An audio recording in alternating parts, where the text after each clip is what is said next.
warahmatullahi wabarakatuh.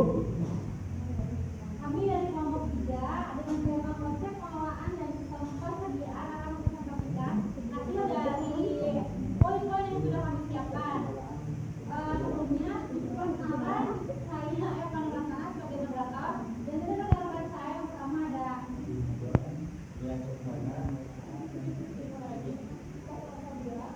Nah, langsung saja mungkin kita lanjut ke poin pertama, yaitu ada konsep pengelolaan.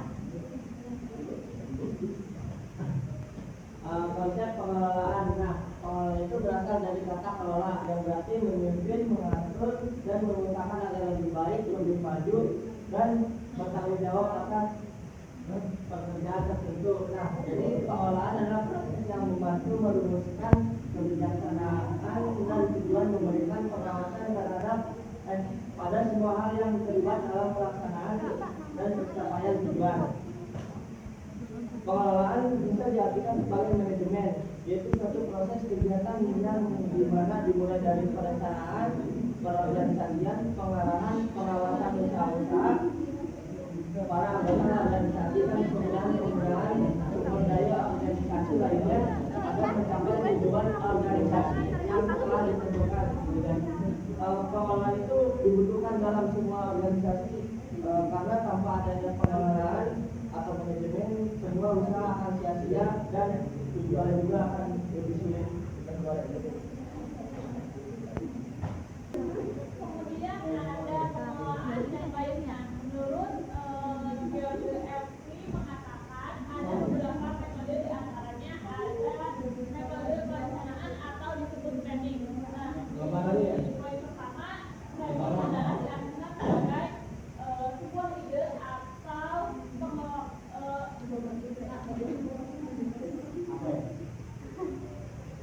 membuat keputusan sebelum melakukan sesuatu sehingga nantinya bisa dapat mengaplikasikannya sesuai dengan rencana. Kemudian ada keorganisasian. Nah, ini diartikan sebagai kegiatan mengaplikasikan seluruh kegiatan bagi kelompok kerja sehingga terwujud kesatuan usaha dalam pencapaian tujuan yang telah ditetapkan. Kemudian ada penggerakan atau disebut aktuasi. Dan ini diartikan sebagai menempatkan semua anggota kelompok daripada kelompok agar bisa bekerja secara sadar untuk mencapai tujuan yang telah ditetapkan sesuai dengan perencanaan dan pola organisasi. Yang keempat ada pengawasan atau disebut monitoring, diartikan sebagai proses penentuan yang dicapai mengambil tindakan korektif terhadap aktivitas pelaksanaan dan agar dapat berjalan sesuai dengan rencana. Nah, selanjutnya ke dalam konsep dan sistem atau persediaan. Nah, konsep dan sistem dan persediaan ini dibagi menjadi dua, ada konsep dan sistemnya dan ada konsep persediaannya. Nah, konsep sistem ini menurut Kak Bambang, ini definisi sistem dapat dibagi menjadi dua pendekatan, yaitu pendekatan secara prosedur dan pendekatan secara komponen. Berdasarkan pendekatan prosedur, sistem didefinisikan sebagai kumpulan dari beberapa prosedur yang mempunyai tujuan tertentu. Nah, sedangkan berdasarkan pendekatan komponen, sistem merupakan kumpulan dari komponen-komponen yang saling berkaitan untuk mencapai tujuan tertentu. Nah, mungkin bisa dijelaskan kembali oleh saya, konsep dasar sistem ini mengacu pada kelompok yang saling berhubungan atau interaksi, yang saling bekerja sama untuk satu kesatuan tujuan tertentu. Nah, kemudian juga sistem ini dapat diartikan sebagai sekumpulan elemen yang saling terikat, saling bergantung dan terorganisir untuk mencapai tujuan tertentu. Kemudian konsep inventory dan persediaan.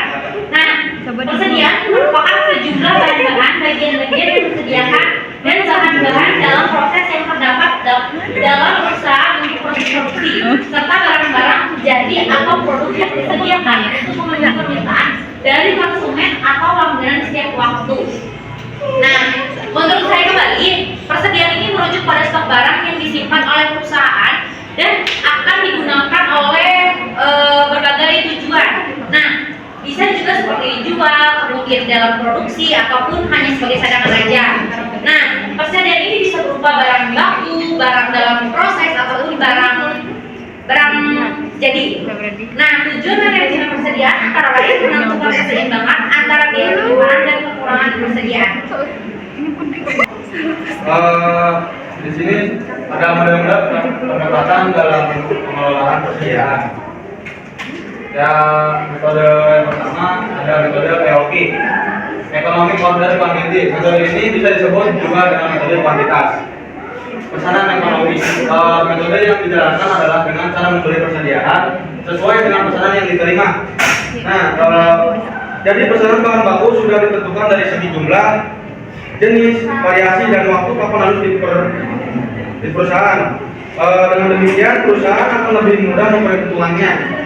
Sudah ditentukan oleh pemesan berapa jumlah pesanan, spesifikasi, serta waktu kapan harus selesai. Dengan begitu, perusahaan akan memperhitungkan berbagai hal. Nah, karena sesuai dengan jumlah pesanan, maka persediaan yang ada tidak akan tersisa karena semua digunakan secara maksimal. Untuk produksi barang, cara ini digunakan perusahaan umumnya untuk bahan baku persediaan yang tidak tahan lama. Manfaat dari metode EOQ adalah perusahaan lebih hemat dalam mengelola biaya pemeliharaan dan biaya gudang dari sisa bahan. Di sini ada contoh metode EOQ ya. Nah, di sini ada contoh soal EOQ ya. Di mana toko Kubota rata-rata menjual 1000 generator per bulan. Dan permintaan generator selama 1 tahun diperkirakan konstan, berarti tidak naik, tidak kurang.